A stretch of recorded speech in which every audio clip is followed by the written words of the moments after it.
about to show you the smallest apartment here in New York City. I know what you're thinking. Well, there's all these other videos on YouTube about the smallest apartment, and well, this is the smallest. It's 212 square feet. Let's go look at it. First up, we are in East Village, a prime downtown location. Our first apartment is on 7th Street off of 2nd Avenue. And though this apartment is small, oh my gosh, this location is amazing.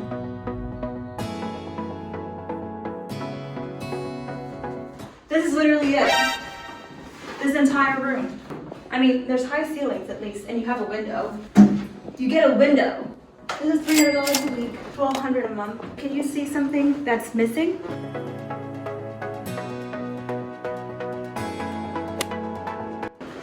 There's no kitchen in this apartment. Yeah, that's right, no kitchen, but you get a room. So there is a closet. So at least we have one storage space. Let's see what it looks like.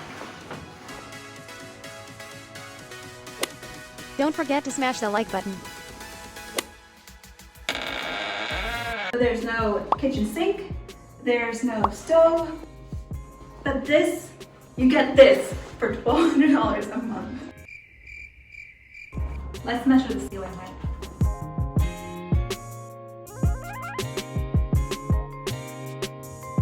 Okay, so it's 8 feet and 10 inches. I think that's more ceiling height than the width. It's 7 feet 5 inches for the width. Isn't that a lot of space though? Let's go see the bathroom.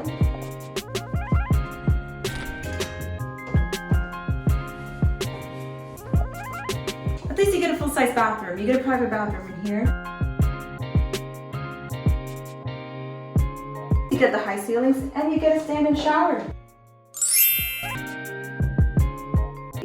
Most studios in New York City are like around, let's say, like anywhere from 375, 425 square feet, with the kitchen either separated or not. But this is really small. Who would want to live here? Why would someone want to live here? So this is called an SRO, single room occupancy, which literally and legally means only one person can live in this unit. Now you're probably thinking, well, why would anyone want to live here? Why it's so small? How could one person possibly fit here? The thing is, you have to realize that New York City is very, very busy, very populated, and things go very quickly. Like, you would be lucky to get even this kind of unit. Like, it's small, yes, $300 a week, $1,200 a month. Technically, you can pay $300 a week if you choose to do that. Because most of the time, rents are due like the first of every month. But here, you can budget it out if you want to. That's an option here. If you don't want to pay it on the first of every month as a $1,200, you can just do $300 a week, which some months have like 5 weeks, so technically it might come out to be like $1,500, but that's okay. Because a home like this is a great starter home, and if you're in between apartments or you're just coming to Manhattan, a place like this is just super easy to just set up and then find a bigger place later. In this giant apartment, there's only one outlet. You get one outlet and you better make the most of it because it's only gonna get worse from here. I'm kidding, I'm totally kidding. For our second apartment, we're gonna hop in a car and go to Chelsea. Beautiful neighborhood, close to the High Line, a lot of townhouses, still a prime location, close to 8th Avenue off of 20th. We're here. This is it. This at least has a full kitchen with a tiny little counter space here. And you have a gas stove, a full sink, a fridge. You win. You have a full kitchen in this one.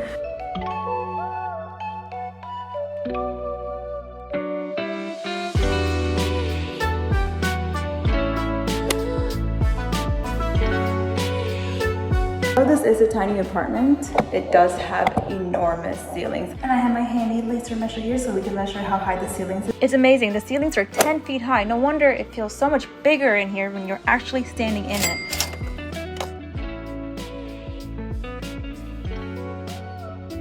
The living room is 10 by 8 and 13 by 2. The window, it just looks out on really not much. You just have a giant tree in front of you.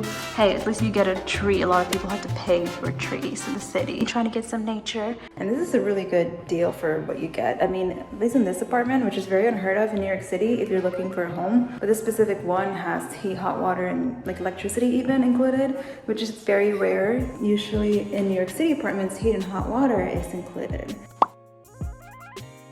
But you have to pay for electric, Wi-Fi cable, yada yada, whatever, you know. This is the whole entire space, as you can see. At least, hey, compared to the last one, you get a full-size kitchen, a giant window. I mean, the last one had a giant window too, and it's actually a lot more brighter.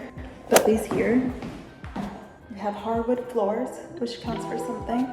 And you have a bathtub here.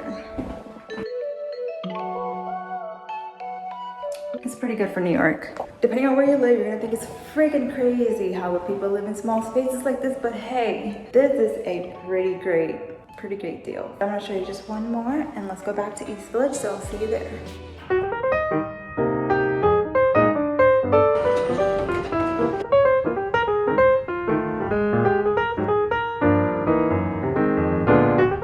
This is the living room space. This is actually very livable. It's 13 by 7 and 11 by 3. Big enough to put like a queen size bed. As soon as you walk in, there's the kitchen, bathroom to the right. Bathroom in here is just like the other one. It's very, you know, decent. It has vanity lights, overhead lights, a bathtub, shower, the standard. This is what it looks like widescreen. Of course, widescreen makes everything look bigger than they are, but this is actually a very nice, pretty, spacious apartment. The most spacious apartment out of all three. I mean, what do you think? No, seriously though, this apartment is absolutely gorgeous. It's beautiful. It's actually very bright, and you also have these overhead lights that makes it just feel like very welcoming, you know? And we're on a higher floor. This one is 4 flights up. Really cute cabinets. You get a closet, you get a bathtub. I mean, come on, sis. Like, who wouldn't want to live here? Closet space is actually not that bad. Like, I could literally walk into that closet and just stay there. If you're my height, it's kind of like a walk-in closet for you, if you really think about it. You could probably put like a bed in that corner, a Peloton. You could put a little desk here for like work and dining. You know, like there's endless possibilities. With New York, you have to be creative. This is like New York City living on a budget type of situation. I mean, this apartment compared to every single one that we've seen is actually very spacious. It's not even tiny. This is like very much a livable home, a studio. I mean, with amazing light, really cute renovated cabinetry. There's no dishwasher. Dishwasher is always very hard to find. But if you made it to this part of the video, rather a kitchen or a private bathroom? That's the question with the first apartment. If you had to choose, and it's your first time living in New York, and you're on a tight budget, which one would you choose? 1, the tiniest apartment ever. 2, small apartment, but you get a full-size kitchen, 10-foot ceilings. Or 3, this beautiful home. Let me know in the comments below, and I will see you guys in my next video. Bye.